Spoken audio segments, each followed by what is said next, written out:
दोस्तों पैरेलल में जब भी सोलर पैनल्स को कनेक्ट करें तो उनकी प्लस प्लस की जो वायर्स हैं उनको एक ही पॉइंट पर इकट्ठा कर देते हैं और माइनस माइनस वाली जो वायर्स होती हैं उनको एक पॉइंट पर इकट्ठा कर देते हैं। इस तरह हमें एक ही पॉइंट के ऊपर वोल्टेज मिलेंगे और एम्पेयर्स जो हैं हमारे, अब देखते हैं कि सिस्टम में एम्पेयर्स इंक्रीज़ होते हैं या वोल्टेज इंक्रीज़ होते हैं। पैरेलल में जब भी हम कनेक्ट करेंगे तो हमारे जो वोल्टेज हैं वो सेम रहेंगे और एम्पेयर्स जो हैं वो प्लस होते जाएंगे।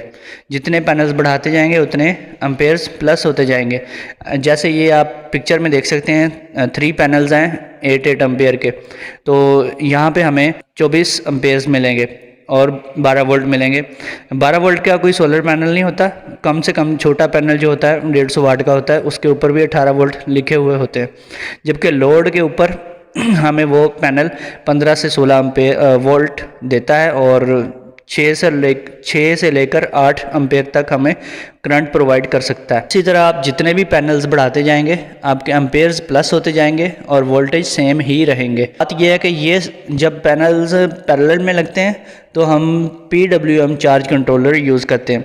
किसी भी सोलर इन्वर्टर के साथ जो भी ख़ास तौर पर बड़े इन्वर्टर्स हैं सीरीज़ में पैनल्स लगते हैं। सीरीज़ में पैनल लगते हैं तो फिर पैरेलल में पैनल्स कहाँ लगते हैं?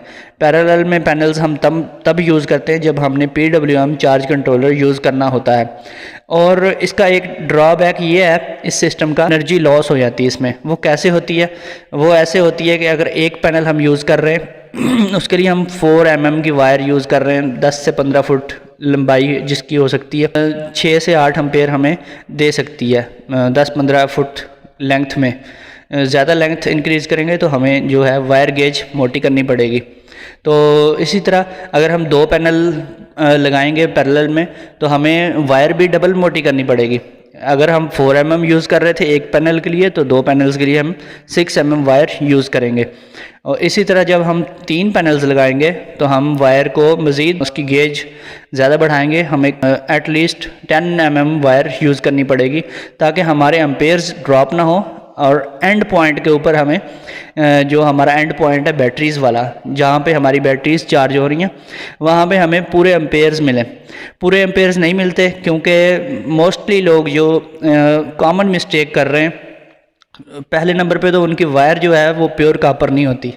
वो कापर की लेकर आते हैं लेकिन वो कापर प्योर होता नहीं है। दूसरी बात ये है कि वो वायर जो है ज़्यादा गेज मोटी अगर लें तो पैसे बहुत ज़्यादा लगते हैं। 12 mm की वायर लेनी है तो आपको फुटों के हिसाब से मिलेगी। 16 mm राउंड अबाउट तकरीबन 100 से 150 रुपये पर फुट उसका रेट होगा। वैसे कॉपर का रेट अप डाउन होता रहता है, तो इस हिसाब से आप पैसे बनाएंगे तो हज़ारों रुपए में बनेंगे। 3-4 हज़ार या 5-6 हज़ार भी आपकी लेंथ के ऊपर ये डिपेंड करता है। इसमें सबसे बड़ा ड्रॉबैक यही हुआ कि वायर्स हमें मोटी लगानी पड़ती हैं। जब वायर्स मोटी लगाएंगे तो पैसे ज़्यादा लगेंगे। तो इसके लिए अब 5-6 हज़ार या 7 हज़ार एक बंदा वायर के ऊपर लगाए तो उससे बेहतर ये होता है कि वो MPPT की तरफ जाए। MPPT चार्ज कंट्रोलर जो है हल्के से हल्का 3rd क्लास भी अगर लें तो 7-8 हज़ार का मिल जाता है। उसके साथ आप 4 mm वायर कनेक्ट करेंगे और पैरेलल की बजाय सीरीज़ में सोलर पैनल कनेक्ट करेंगे।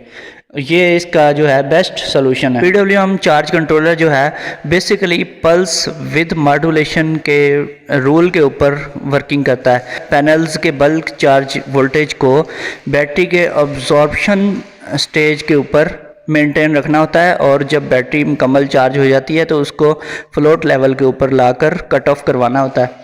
तो इस तरह से जो है बैटरीज़ को यानी कि कट ऑफ चार्जिंग करवा के बैटरी को ख़राब होने से बचाना है। इसका इससे ज़्यादा कोई काम नहीं है। बाज़ लोग जो है वो उनके जहन में ये बात होती है कि ये शायद अगर हम इसको 24 वोल्ट दें, 24 वोल्ट इसके ऊपर किसी के ऊपर लिखा होता है या 48 वोल्ट भी लिखा होता है जो बड़े PWM चार्ज कंट्रोलर होते हैं, तो ये आगे 12 वोल्ट ही देगा। ऐसा बिल्कुल नहीं है। जितने वोल्टेज आप इसको देंगे ये वोल्टेज आगे बैटरी को ट्रांसफ़र कर देता है। वोल्टेज को कमी या बेशी कोई भी नहीं करता, यानी कि जितने वोल्टेज दिए हैं उतने ही क्रॉस हो जाएंगे आगे। अगर ज़्यादा वोल्टेज से बैटरी चार्ज करवाएंगे तो आपके सोलर पैनल्स के ऊपर लोड आएगा और लोड की वजह से पैनल्स वीक भी हो सकते हैं। जब स्ट्रिंग्स बनाते हैं, 2 स्ट्रिंग्स बनाते हैं, जैसे ये पिक्चर में आप देख सकते हैं चार चार पैनल्स की और दो दो पैनल्स की दो दो स्ट्रिंग्स बनाई हुई हैं और इनको भी पैरेलल किया हुआ है।